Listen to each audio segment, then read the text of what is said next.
fellow Rwandans. Again, it's Michael Mopende, former major from RPA, Rwandan Patriotic Army, and a former lieutenant from the National Resistance Army, which changed into the UPDF, Uganda People's Defense Forces.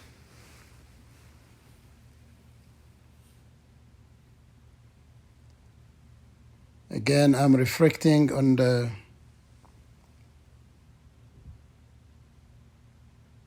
RPA's 1990 invasion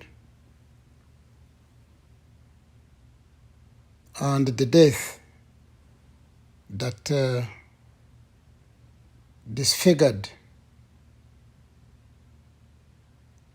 our struggle in the initial stages.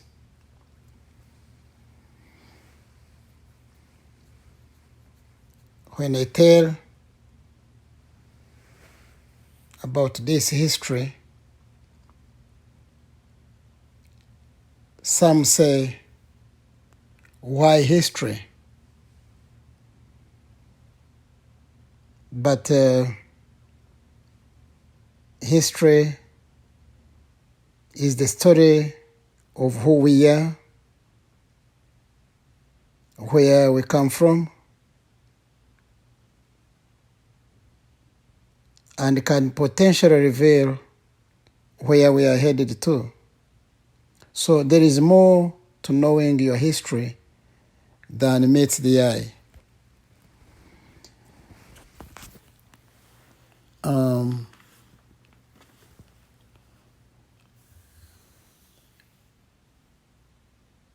Our beginnings of the struggle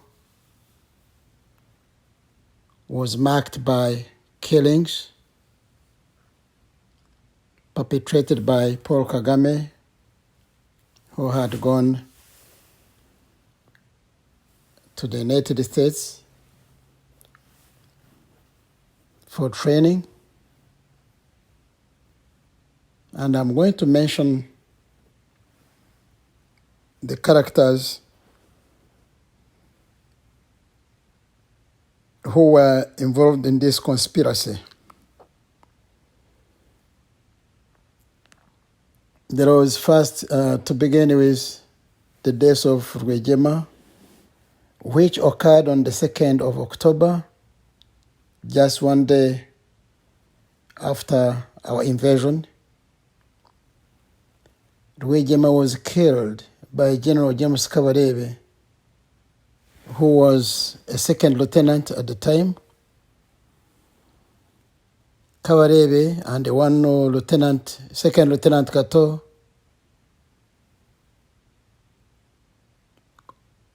on the briefing and the plans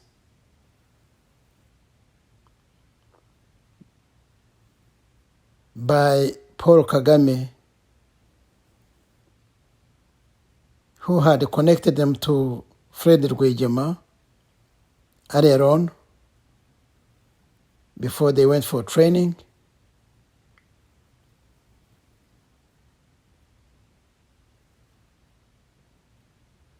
On the fateful day, Kabarebe, who had been closer to Kagame and who had been charged to head the mission, supervised the operation where Second Lieutenant Kato pulled the trigger of the sniper silenced rifle that killed General Fred Rwigyema instantly. Kato was later killed in April 1991 in the mountains under Kagame's orders. Again, fellow listeners, Rwandans, all the information I'm providing here. I was on the ground. I stayed in the mountains from late December 1990 up until July. Actually, I stayed in the mountains the longest than anybody I know.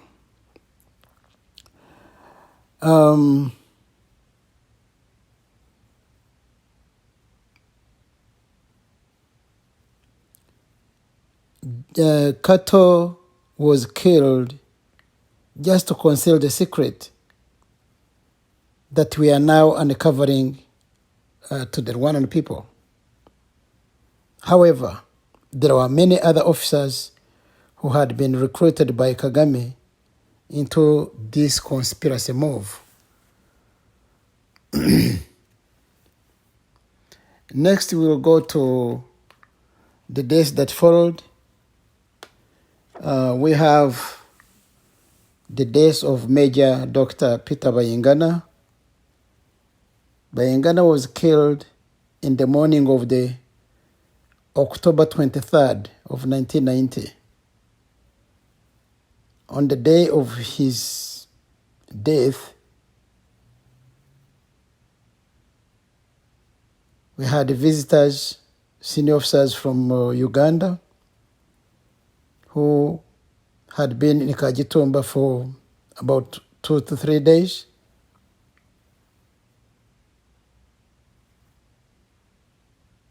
And they were holding meetings.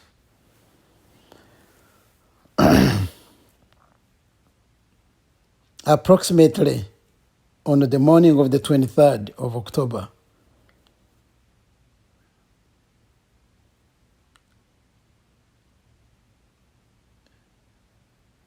after 30 to 40 minutes after Bunyenyezi had departed Kagitumba, taking with him some support weapons to Gabiro, the weapons that had been brought by these visitors from Uganda, in the company of Major Robert Kabura and Lieutenant Patrick Nyamvumba, who is today a general and who at one time headed the Rwanda Defense Forces and later as Minister of Security.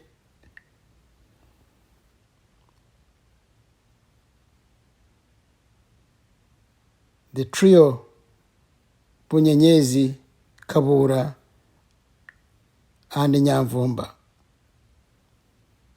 with a few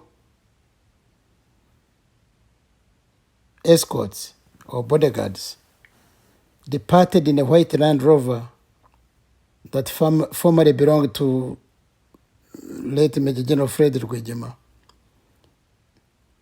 And it did not take long when we had explosions and gunfire in a little distance. After an hour,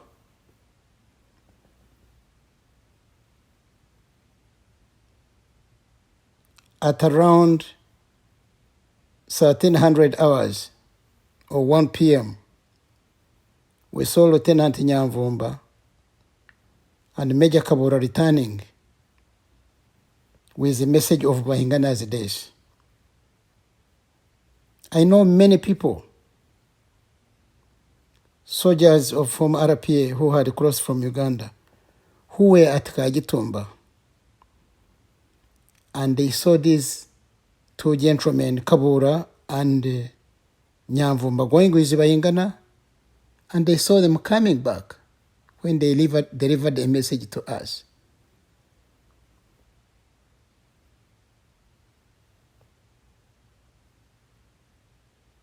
Fellow Rwandans, you can imagine when people go together, these people went together with Bayingana, and they are the only ones, two of them, Kabura and Nyamvumba, are the only ones who showed up just to deliver the message of the demise of Bayingana. All the bodyguards that had gone with Bayingana, and Bayingana remained there. Also, I'd like to talk about the days of Bunyenyezi. Major Chris Bunyenyezi actually left slightly before Bayingana. He left at approximately 9:30 in the morning of the 23rd of October 1990. After that meeting chaired by the senior officers from Uganda, they handed over to Bunyenyezi some support weapons and advised him to go and assess the situation at the front line. In Bunyenyezi's company, but before I get on this, Bunyenyezi had the Tata lorry with the NRA number plate, H4, I remember. He loaded his support weapons on the lorry that was driven by one second Lieutenant Mutabazi, that I well understand. And it preceded Bayingana, and Bayingana followed in an open Jeep, black Land Rover, mounted on a 12.7 millimeter anti-aircraft or a heavy machine gun.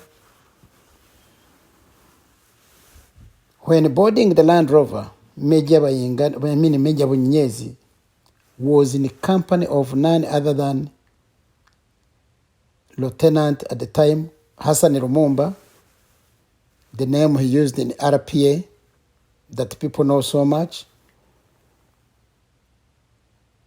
Before the military, he used his names as Hassan Safari, alias Chinyogote as his nickname. But also, at one time, when he did his officer cadet course, he used Hassan Toheirwe. That was his official name in National Resistance Army. So, currently, Hassan Lumumba or Hassan Toheirwe or Hassan Safari is a retired colonel from the RDF. So this is the person who left in the company of Bunyenyezi, and he was his escort. Hassan Lumumba, how he got to Bunyenyezi to live with him and to live NRA was because he was covered. He was hidden from the criminal act he did in Kampala, in one club known as Angenois,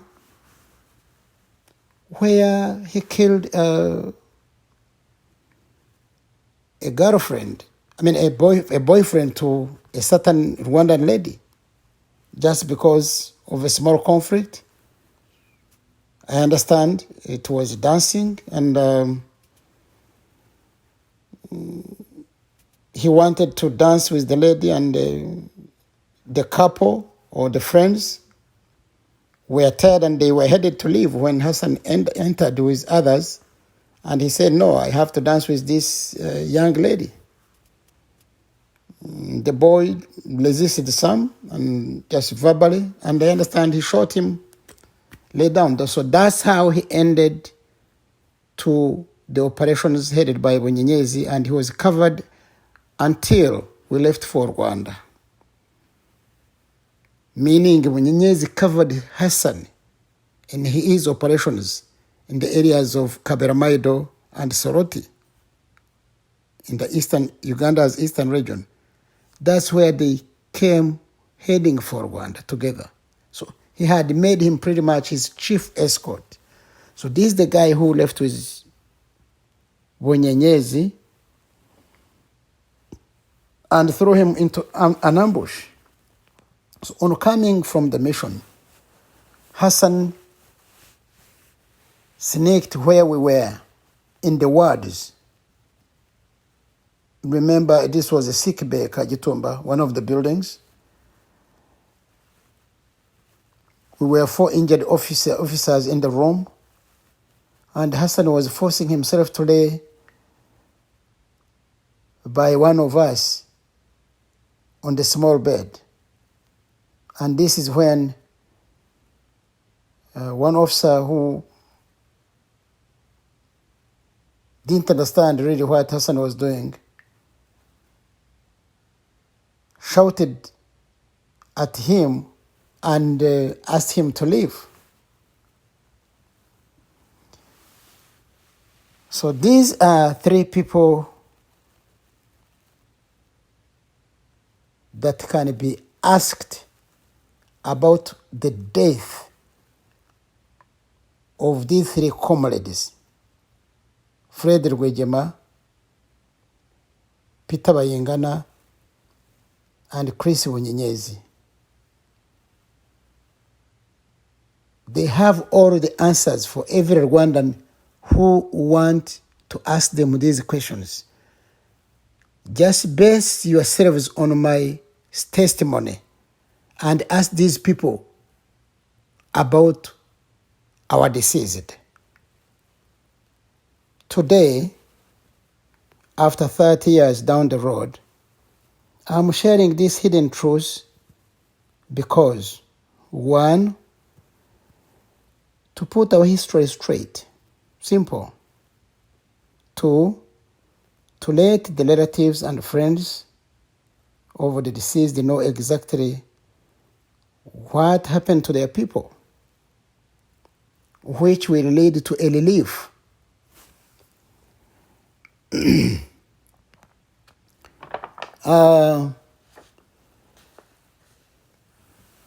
We are talking about this history, more especially about the crimes committed to our people, by the people, by some among us who were greedy for leadership, and those that they used just because history is so important to forge towards our future. History is very important in that it can help us understand the present. It can help us seek justice. It can help us correct the mistakes. It can help us make changes in government policies. It can help us reconcile. It can help us make changes in development. So history is so crucial. Therefore, our past is important and it can benefit our future. Fellow Rwandans, thank you for listening.